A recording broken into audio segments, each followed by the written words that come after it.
Olá a todos, que Deus abençoe a todos, que a graça e paz do nosso Senhor Jesus Cristo esteja com todos. É muito bom estar aqui novamente.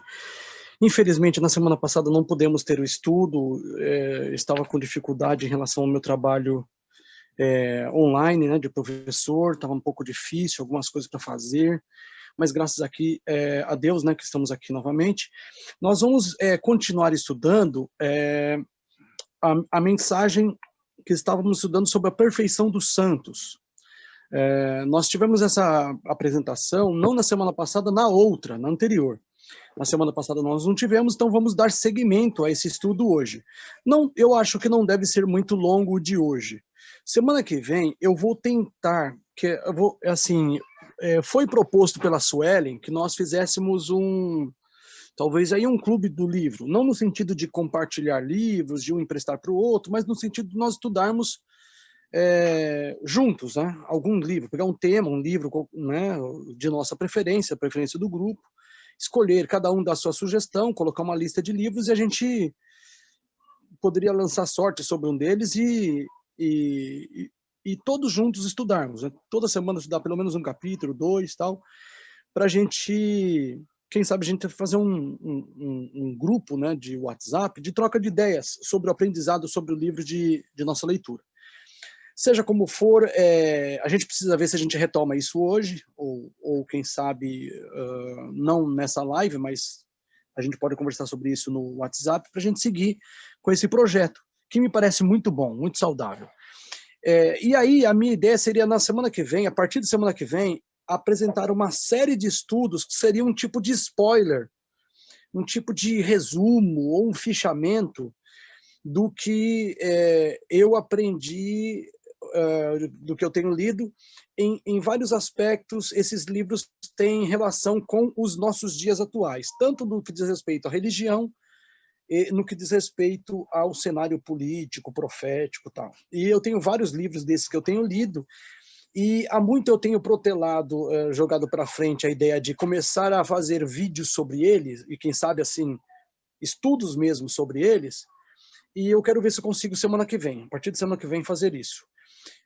Eventualmente eu vou voltar ao tema da justificação pela fé, que é um tema que, como diz Ellen White no Primeiro dos Escritos, página 93, ou melhor, 63, se eu não me engano, que a verdade presente deve ser a nossa maior necessidade de apresentar ao povo é a verdade presente. O povo precisa da verdade presente, e não de qualquer assunto. Claro que outros assuntos são importantes, na sua medida, cada um na sua medida, mas a verdade presente é mais importante. Então, de vez em quando, eu volto para a verdade presente, porque é a nossa necessidade maior. A justificação pela fé é uma delas, né? São algumas verdades presentes, a justificação pela fé é a senhora delas. Nós vamos, então, seguir agora no estudo. Deixa eu ver se eu encontro aqui isso. Vejamos aí. O livro de Romanos, então, para tratar sobre a justificação pela fé, é a joia doutrinal do Novo Testamento. Aqui o grande apóstolo expressa de forma detalhada o evangelho que foi entregue aos seus cuidados. A mensagem da epístola de Romanos, opa, próximo, deixa eu ver, é isso mesmo. A mensagem da epístola aos Romanos é a justificação pela fé. Isso significa o quê? É a aceitação e permanência na justificação pela fé dos homens pecaminosos à vista de Deus. Portanto, para ser justificado tem que ser pecador. Quem não é pecador não é justificado pela fé. E ele só permanece justificado à medida que ele reconheça que é pecador. No momento em que ele não reconhecer ser pecador, a justificação já não é mais para ele. A gente vai seguir adiante. Vamos lá, o próximo slide.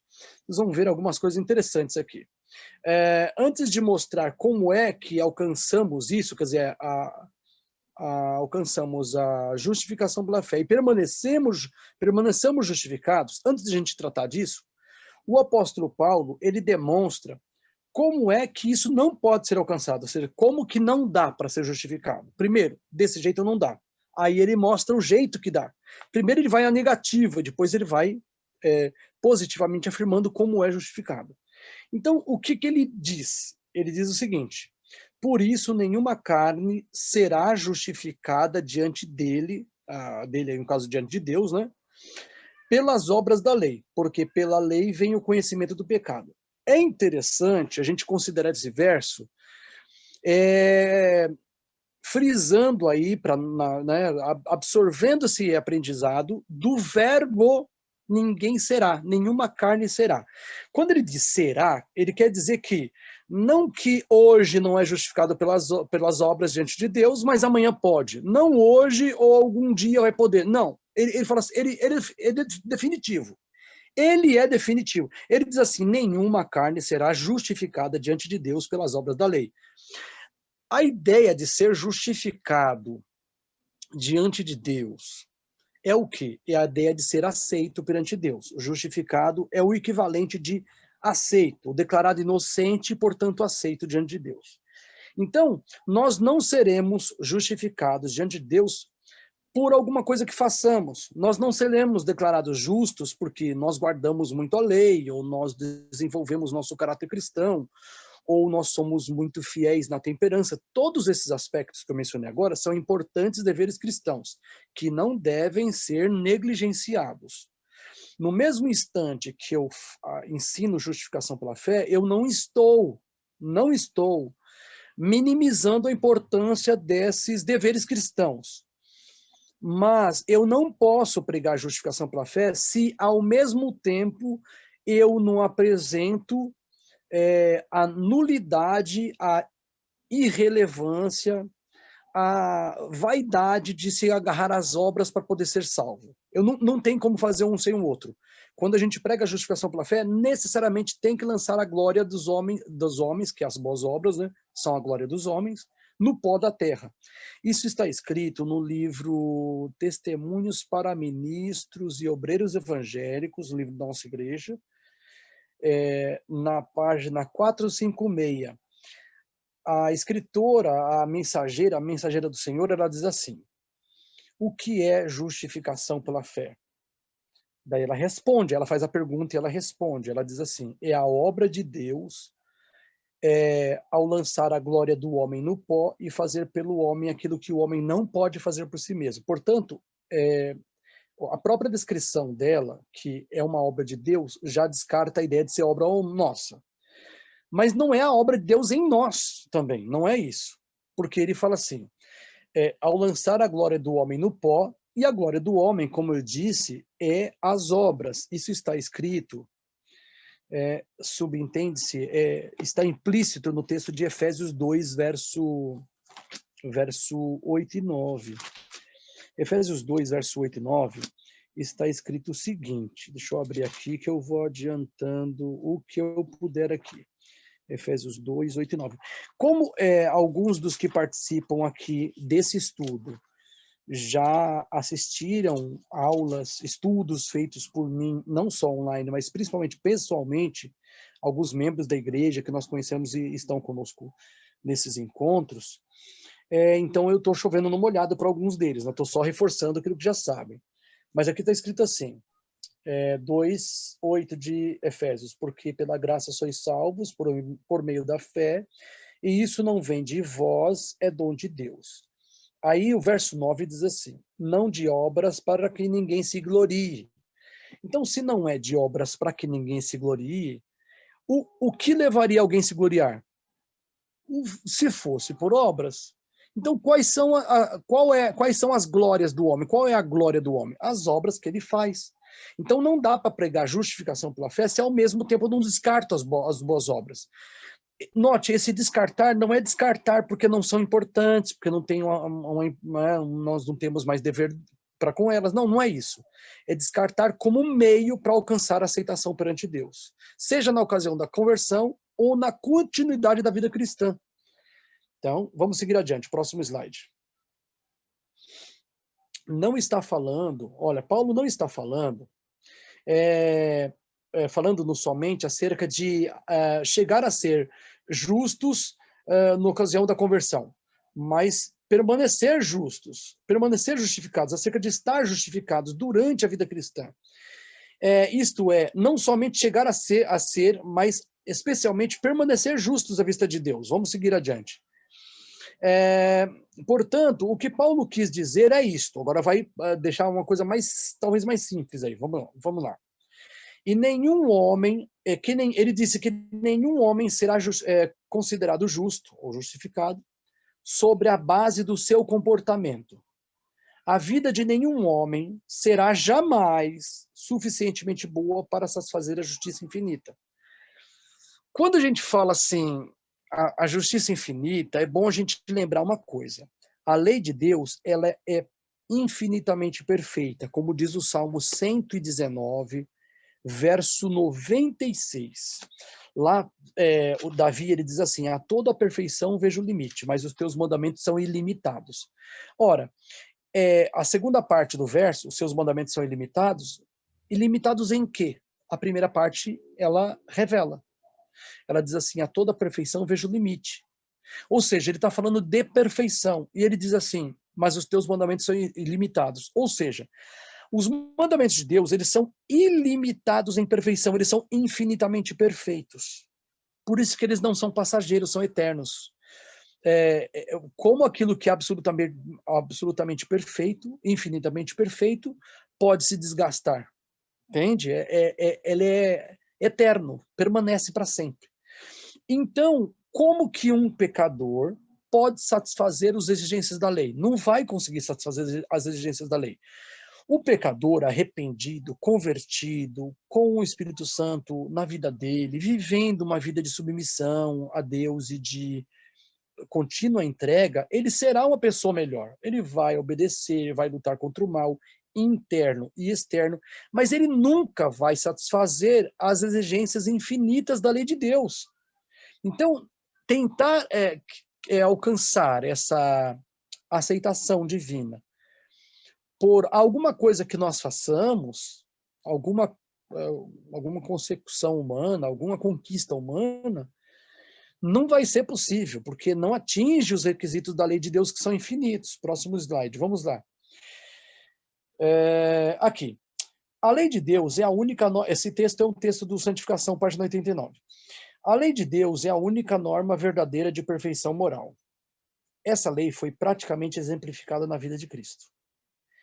Ele, Cristo, diz de si mesmo, tenho guardado os mandamentos de meu Pai.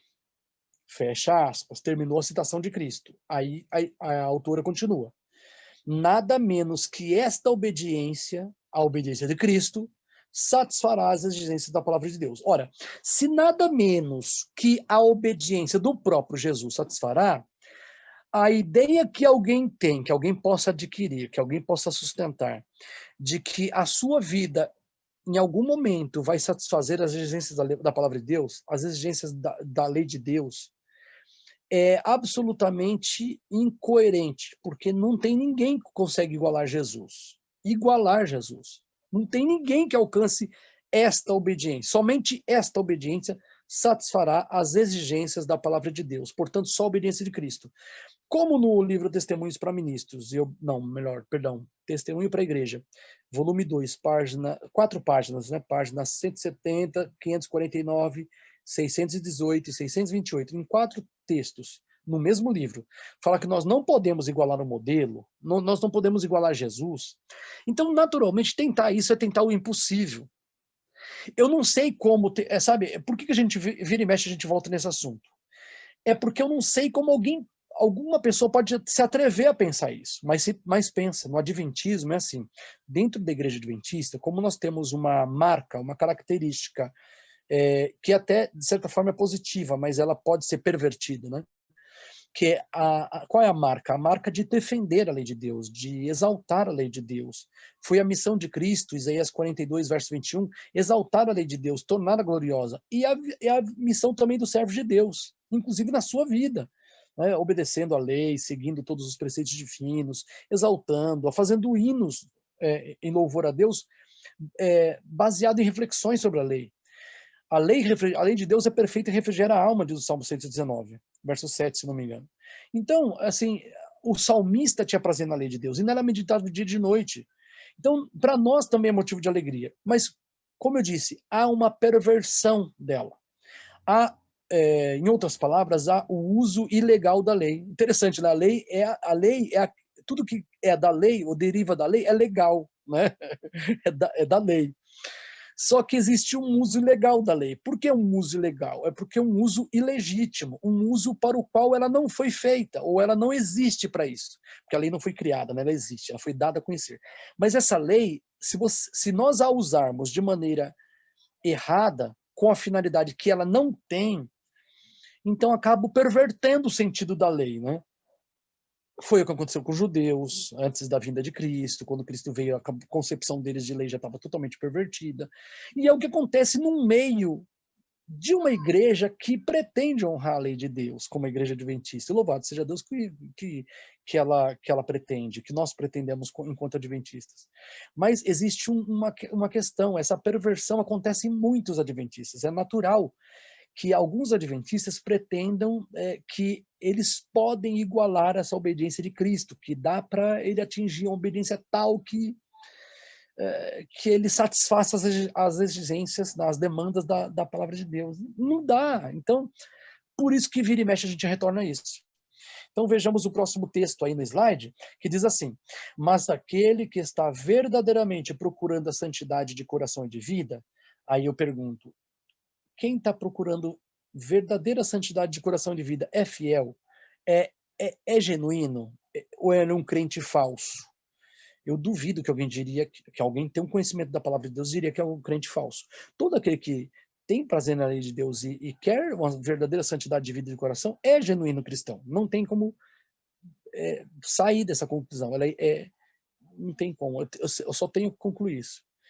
Então o texto diz: deleita-se na lei de Deus, ou seja, o verdadeiro cristão, o fiel, quer santificação de coração e vida, e tem deleite na lei de Deus. Mas, e aí entra a nossa questão, e lamenta unicamente o fato de que fica muito aquém de satisfazer as suas reivindicações, as suas exigências.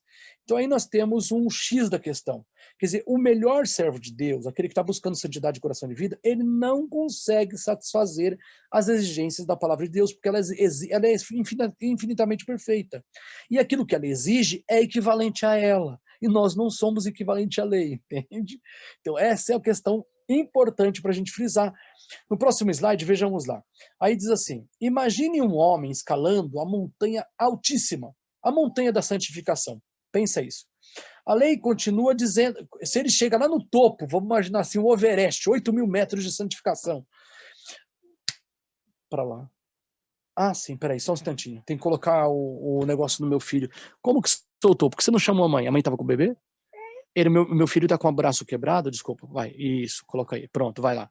Meu filho está com o braço quebrado, ele está com a tala na mão, e às vezes ele eu não sei como chama, aquele cordão, aquela almofadinha que fica no pescoço, que A alça, né? ampara o braço, aquela alça que ampara o braço, às vezes ela escapa, e ele quer ajuda para colocar o braço de volta, aí ele vem aqui, desculpa aí. Então vejamos aí, ó. Imagina alguém assim subindo, né, na escala de santificação como se fosse uma montanha, o Everest. Subindo, subindo, subindo, alcançando perfeição, perfeição, assim, cada vez mais perfeito, mais obediente, mais consagrado. Quando ele chegasse no topo, a lei continuaria dizendo para ele assim: ainda não é bom o suficiente.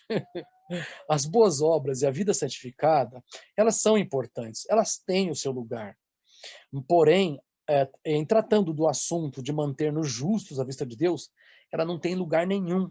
Não tem lugar nenhum, porque ninguém nunca vai guardar a lei a tal ponto que a sua guarda da lei seja suficiente. Não tem como. Então, não tem lugar nenhum. Essa que é a ideia, entendeu?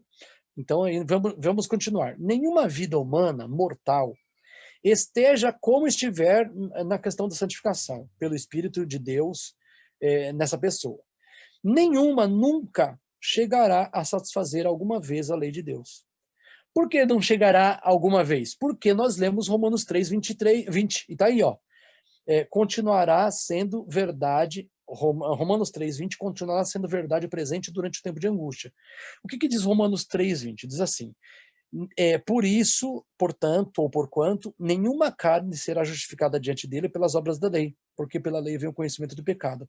Quando ele diz nenhuma carne será justificada ou será aceita perante Deus pela guarda da lei, ele está dizendo que não é que hoje eu não consigo e amanhã eu consigo. Estou repetindo isso aí, hein? Hoje eu consigo, mas num futuro aí mais próximo eu conseguirei. Não, ele está dizendo, não vai conseguir. Isso quer dizer, não é agora, nem antes, nem na chuva serôdia, nem no alto clamor, nem no decreto dominical, nem da perseguição e nem durante o período de pragas. Nenhuma carne será justificada diante de Deus pelas obras da lei.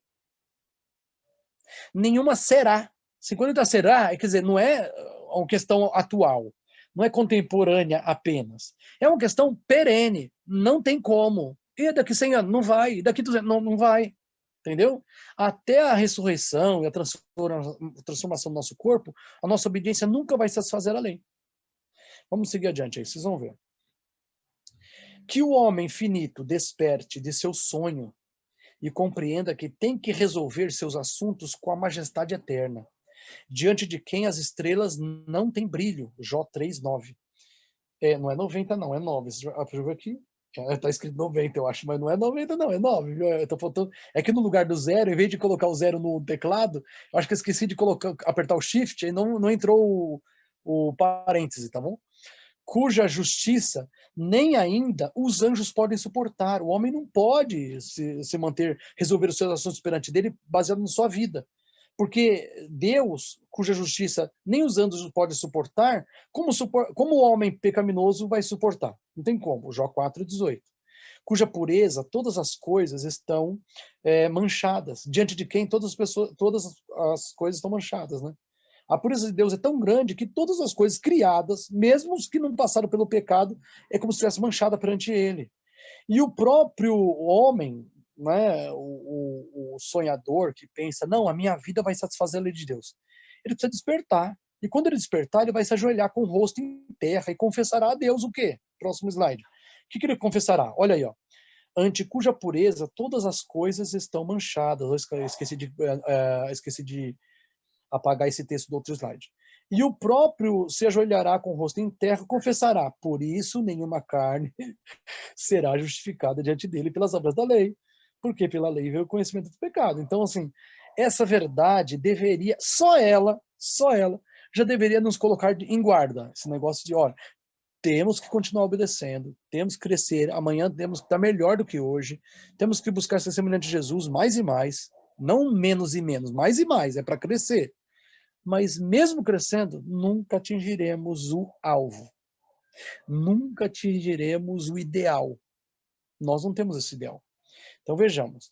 Depois de tudo, o apóstolo acrescenta, porque todos pecaram e destituídos estão da glória de Deus. Romanos 3:23. Aqui temos dois tempos verbais. Pecaram, tá entre aspas aí, tá? E estão destituídos. Esses dois verbos aí, estão destituídos, né? Destituídos e o pecaram, estão naquilo que a gente chama em inglês de presente contínuo. É uma obra que não foi acabada, não foi concluída. E no português a gente chama de gerúndio. Ou seja, estou ensinando sobre justificação. Estou falando sobre justificação, ou seja, uma obra que eu não concluí. Está acontecendo agora. Isso é o gerúndio.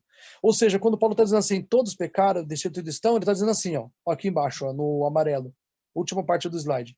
Todos pecaram e todos continuam destituídos da glória de Deus. Ou seja, não é que eu pequei, mas me converti, depois que eu me converto eu não peco mais. Não é isso. Ele diz assim que mesmo nós que nos consagramos, que preferimos morrer a cometer um pecado voluntário, mesmo nós continuamos destituídos da glória de Deus. Essa é uma questão que deveria colocar de sobreaviso. Toda a compreensão nossa tem que se pautar por esses marcos bíblicos, sabe? Se pautar assim, peraí, o que o Paulo está dizendo aqui? Peraí, será que eu posso afirmar isso que alguns irmãos estão dizendo?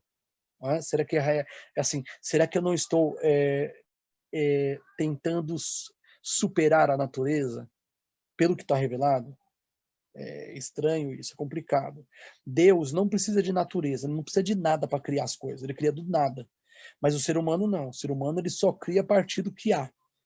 Só nisso a gente vê uma diferença entre Deus e a criatura e pensar assim, peraí, nós temos nossos limites. Deus é ilimitado.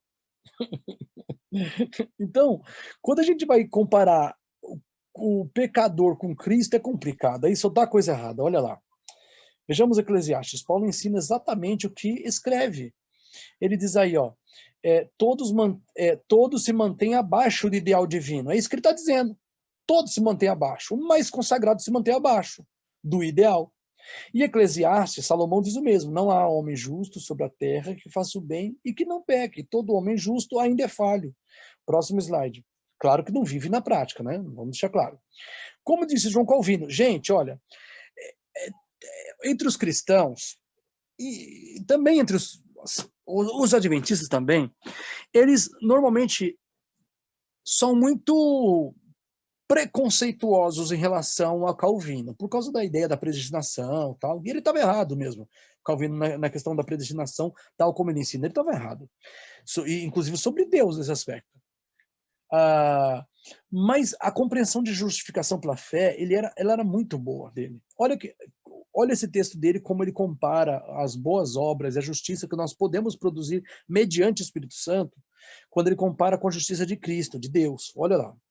Ele diz assim: porque se as estrelas, enquanto é noite, parecem tão claras e resplandecentes, elas perdem toda a sua luz ao sair do sol, o que acontecerá com a inocência mais perfeita que possamos conceber no homem, quando comparada com a imaculada pureza de Deus? Esse pensamento, ele é maravilhoso, porque ele não compara no sentido superficial da palavra, de comparação, o crente convertido, a criatura e o Criador. Não. Ele compara com profundidade. Ele pensa assim: tudo bem, os cristãos produzem boas obras, os cristãos eles se esforçam por se assemelhar a Cristo. Os cristãos lutam contra o mal, eles não se entregam ao mal. Mas tudo que nós desenvolvemos, o que é isso? Se comparado com a pureza imaculada de Deus. E Cristo é Deus em carne. Ele é Deus em carne. Não é qualquer coisa. Não é possível nós nos compararmos com ele nesse sentido. É até uma blasfêmia. A menos que seja uma comparação que reflita a nossa pequenez e a distância entre nós e ele. Essa comparação para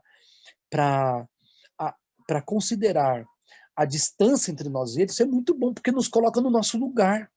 Isso é importante, para a gente não viver ficar um crente pirado, né, um cristão pirado, né, com os conceitos dele virado no saci, pensando que ele pode ser o Hércules da Bíblia. Sou o Hércules da santificação. Não vai. Se for por esse caminho, vai errado. Olha o que diz aí, ó.